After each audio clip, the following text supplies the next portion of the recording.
राजनीति से काम तक,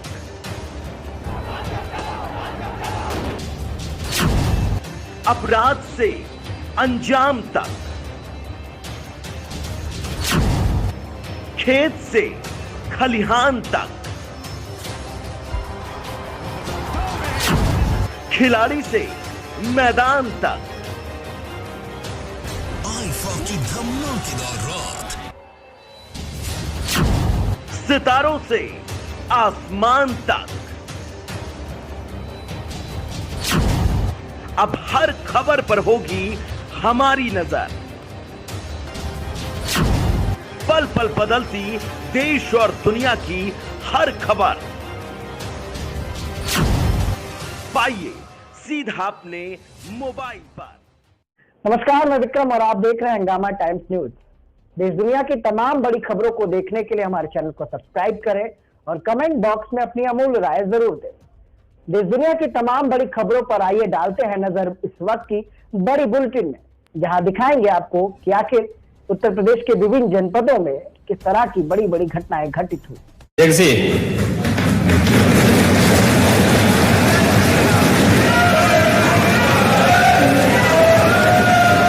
नेता प्रतिपक्ष की बातों से बहुत स्पष्ट हो रहा था कि परोपदेश कुशल बहु तेरे।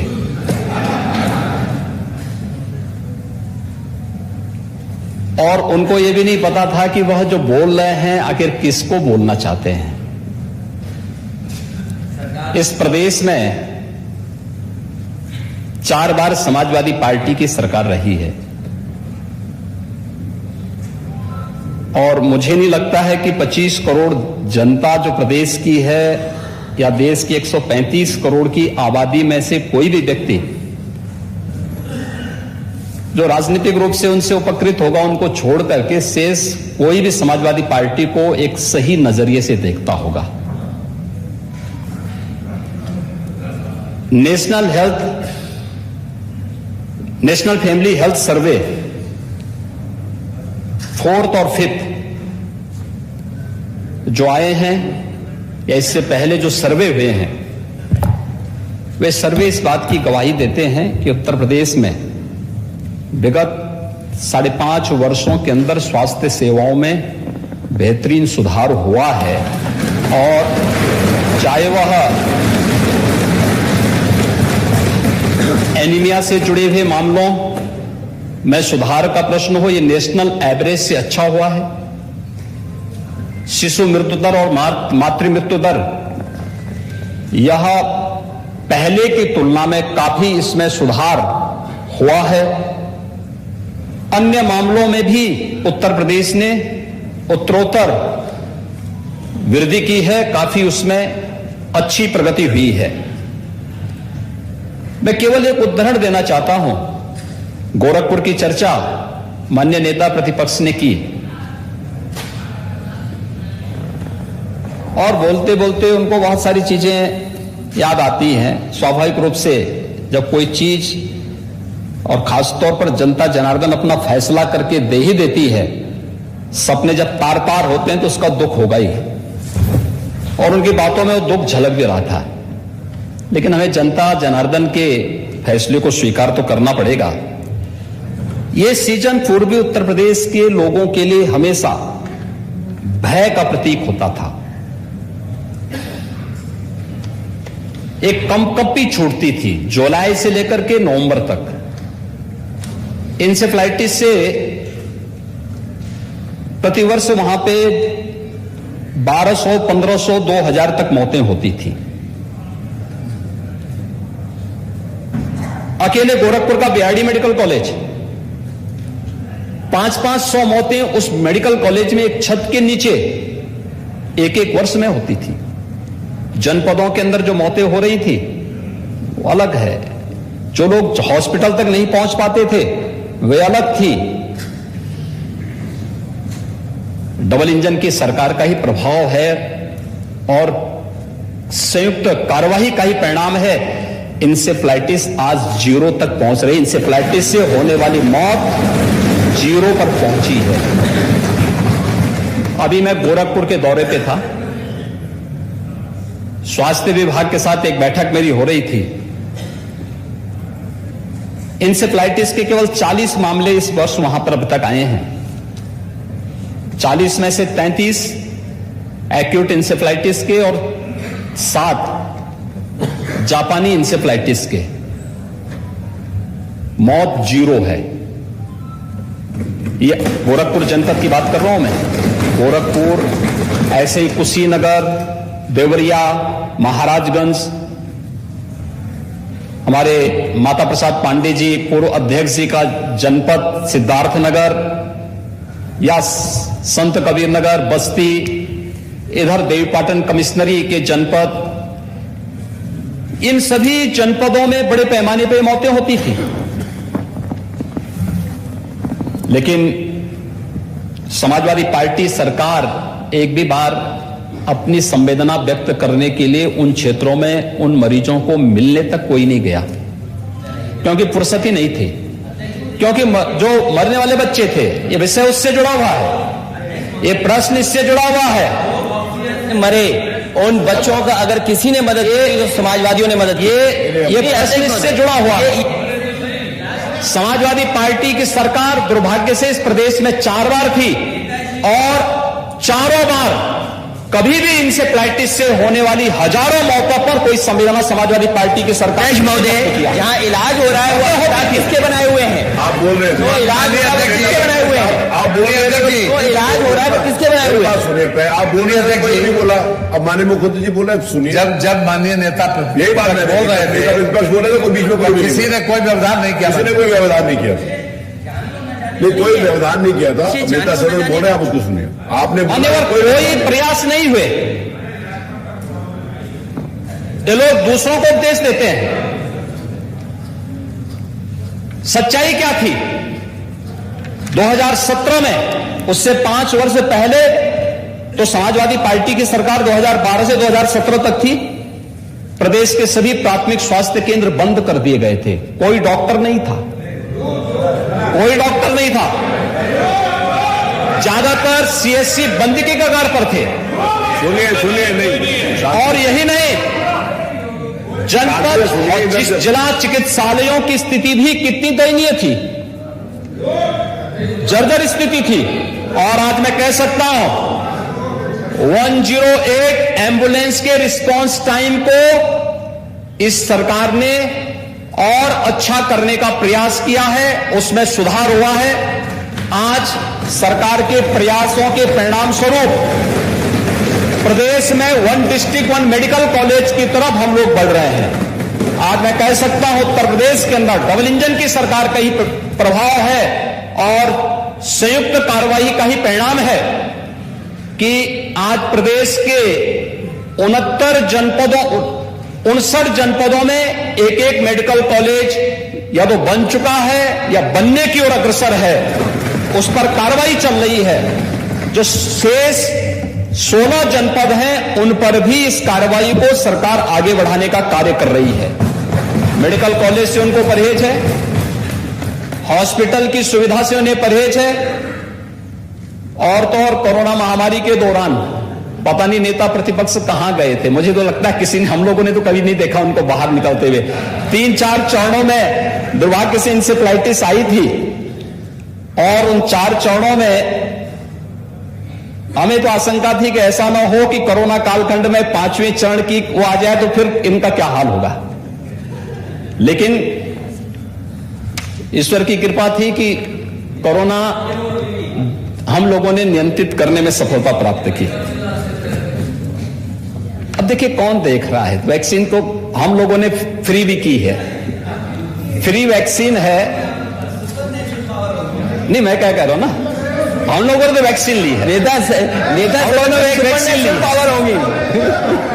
हम लोगों ने वैक्सीन ली है, लेकिन वैक्सीन ने भारत के पहली बार हुआ है, समाजवादी पार्टी की पहली सरकार 89 में आई थी और अब भारतीय जनता पार्टी के सहयोग से बनी थी। यह भी सच है।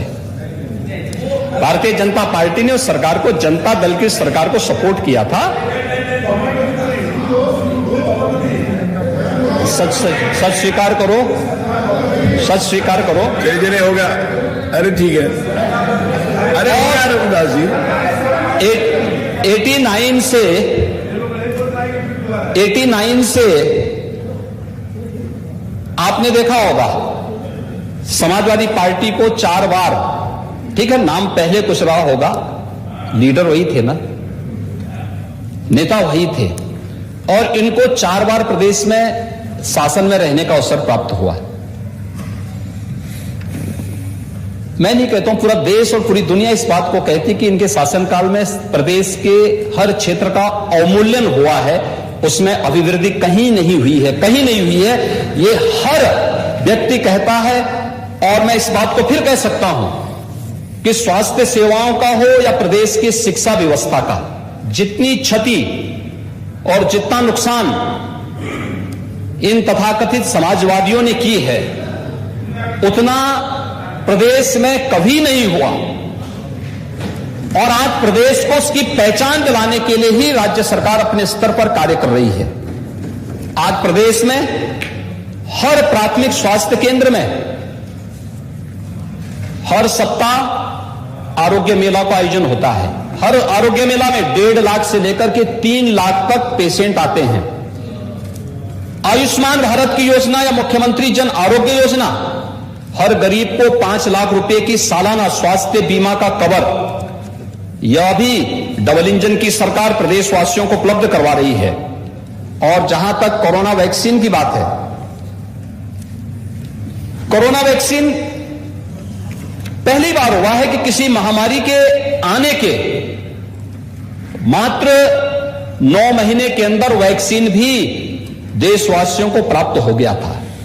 और इसके लिए पूरा देश प्रधानमंत्री मोदी जी का आभारी है कि जिनके प्रयास से देश के अंदर 2 स्वदेशी वैक्सीन आए और 2 करोड़ से अधिक वैक्सीन की डोजेस देशवासियों को प्राप्त हुए। ये कोरोना वैक्सीन देश के नागरिकों को एक सुरक्षा कवच के रूप में उसने पूरे देशवासियों को एक संबल दिया। आज कोरोना वैक्सीन के नाते कोरोना जैसी महामारी को नियंत्रण करने में काफी हद तक सफलता प्राप्त हुई, लेकिन कुछ लोगों ने कोरोना कालखंड में जनता जनार्दन का ध्यान तो नहीं रखा, लेकिन दुष्प्रचार जरूर करते रहे। कभी वैक्सीन के खिलाफ करते थे, कभी किसी अन्य उसके खिलाफ अभियान, अनावश्यक एक नकारात्मक माहौल बनाने का प्रयास करते थे। लेकिन उत्तर प्रदेश में अब तक हम लोग 38 करोड़ से अधिक वैक्सीन की डोजेज उत्तर प्रदेश के अंदर दे चुके हैं, और ये सभी वैक्सीन की डोजेज फ्री में ही उत्तर प्रदेश वासियों को प्राप्त हुई है। राज्य सरकार को बहुत प्रमाण पत्र कहीं से और लेने की आवश्यकता नहीं। नेशनल फैमिली हेल्थ सर्वे इस बात की प्रमाण प्रस्तुत कर रहे हैं। राज्य सरकार ने प्रदेश के अंदर हर एक व्यक्ति को बेहतरीन स्वास्थ्य सुविधा उपलब्ध कराने के लिए पूरी तरह हम प्रतिबद्ध हैं, और सरकार उसको पूरी मजबूती के साथ, पूरी प्रतिबद्धता के साथ आगे बढ़ाएगी। जो भी अगर कहीं पे कोई लापरवाही होती है, उसकी जवाबदेही भी उस स्तर पर विभाग के द्वारा, शासन के स्तर पर सुनिश्चित होती है। प्रदेश के 25 करोड़ लोगों के प्रति सरकार पूरी जवाबदेही के साथ कार्य कर रही है, और कोई संदेह नहीं होना चाहिए, जो भी बेहतर से बेहतर सुविधा उत्तर प्रदेश के अंदर हो सकती है, उसे उपलब्ध करवाने की कार्रवाई राज्य सरकार कर रही है। जहां तक प्रदेश के अंदर इन सभी कार्रवाई को आगे बढ़ाने की, पहली बार उत्तर प्रदेश के अंदर मेडिकल यूनिवर्सिटी बन रही है। पहली बार उत्तर प्रदेश के अंदर ट्रेडिशनल मेडिसिन के लिए आयुष यूनिवर्सिटी भी बन रही है, और पहली बार उत्तर प्रदेश के अंदर स्पोर्ट्स यूनिवर्सिटी भी बनाई जा रही है। ये प्रदेश के अलग अलग क्षेत्रों में बनाए जा रहे हैं। इसके लिए दूसरा, एम्स गोरखपुर के मामले में सबसे बड़ी बात समाजवादी पार्टी ही थी। इन लोगों ने एम्स की भूमि को दिया ही नहीं, और जब भारतीय जनता पार्टी की सरकार प्रदेश में आई, उस जमीन की फिर रजिस्ट्री भारतीय जनता पार्टी की सरकार के आने के बाद फिर मेरे आदेश पर उस रजिस्ट्री की कार्रवाई को संपन्न किया गया। आज एम्स गोरखपुर में संचालित हो चुका है। गोरखपुर में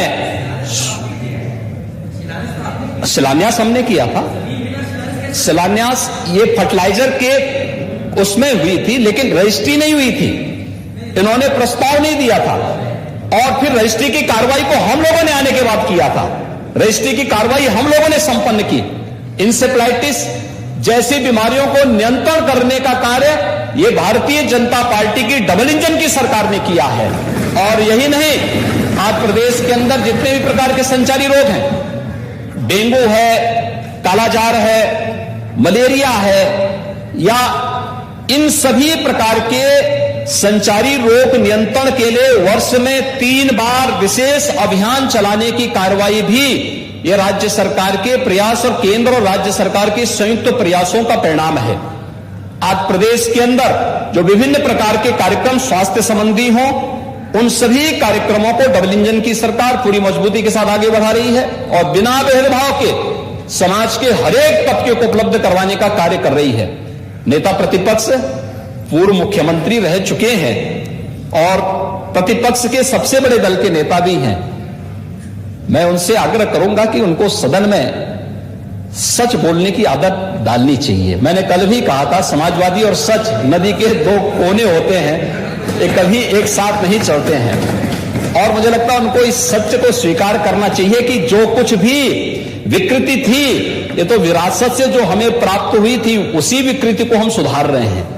उसी विकृति को ठीक करते हुए उसको और बेहतर करने का प्रयास किया जा रहा है। इसलिए अपने किए पर जब वह इस प्रकार की टिप्पणी करते हैं तो स्वयं कटघरे में खड़े होते हैं।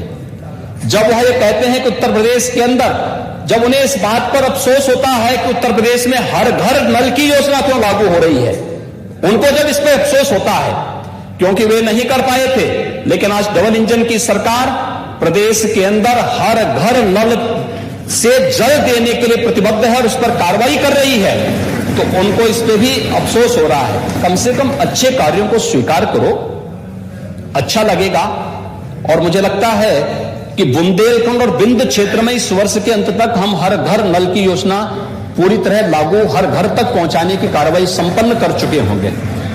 प्रदेश में 30,000 गांवों की कार्य योजना अंतिम चरणों में चल करके उन पर कार्य भी प्रारंभ हो चुका है। जो हमारे गाजीपुर से माननीय सदस्य बोल रहे थे कि हमारे उसमें नहीं हो रहा है, ये पूरा क्षेत्र, चाहे वो बलिया हो, गाजीपुर, ये पूरा क्षेत्र, यहां पर फ्लोराइड और आर्सेनिक से जुड़ी हुई जो समस्याएं हैं, इन सभी क्षेत्रों को हम लोगों ने चरणबद्ध तरीके से लिया है। आर्सेनिक, फ्लोराइड, इंसेफ्लाइटिस से ग्रसित क्षेत्र, या फिर उन क्षेत्रों में जो जहां पर खारा पानी की समस्या है, जो पहले से डार्क जोन में चिन्हित हैं, सरफेस वाटर हो या ग्राउंड वाटर हो, इसका बेहतरीन उपयोग करते हुए हर घर नल की योजना को लागू करने की कार्रवाई चल रही है।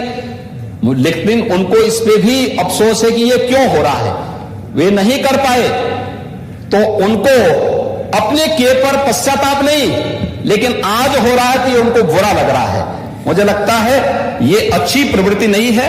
राज्यों के अंदर इंफ्रास्ट्रक्चर के कार्य हों, बेहतरीन शिक्षा के केंद्र खोलने के कार्य हों, प्रदेश के अंदर स्वास्थ्य की बेहतरीन सुविधा को उपलब्ध करवाने की कार्रवाई हो, या फिर प्रदेश के हर गांव को बेहतरीन कनेक्टिविटी देने, इन सभी कार्यों के लिए धन की कोई कमी नहीं है।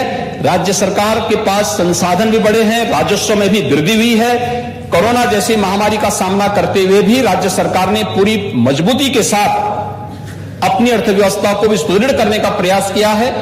और यही नहीं, उसी अभियान के क्रम में हम लोग प्रधानमंत्री जी के विजन के अनुरूप देश की अर्थव्यवस्था को $5 ट्रिलियन की अर्थव्यवस्था बनाने के लिए उत्तर प्रदेश ने भी अपनी इकोनॉमी को $1 ट्रिलियन की इकोनॉमी को बदलने के लिए उस दिशा में अपने प्रयास को आगे बढ़ाए हैं। एक पूर्व मुख्यमंत्री को और नेता प्रतिपक्ष को तो कम से कम इस पर प्रसन्नता होनी चाहिए थी कि जो काम वे नहीं कर पाए हैं, आज भारतीय जनता पार्टी नेतृत्व की सरकार उस कार्य को कर रही है।